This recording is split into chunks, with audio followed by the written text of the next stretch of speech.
Happy Saturday morning.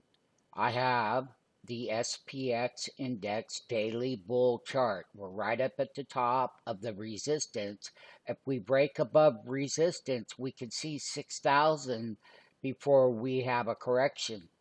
And that's exactly what resistance looks like. They've tried one, two, three times, and each time we had a pullback, and we're right back at an all-time high. This is one of the best SPX bull market runs with broadening out.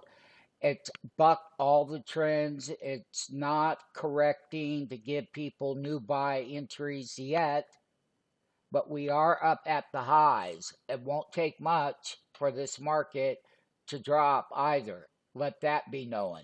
The bull case is much stronger than a bear case. We're not bears, but markets pull back. That's what we trade. If they pull back, we go that direction. If we're going to break that top right there to 6,000 on the SPX, we'll let the winners run. That's exactly what we'll do. And we do have great news for people underinvested. You can get invested now. Call me at 503-753-0062. Act today. Don't hesitate. Don't wait.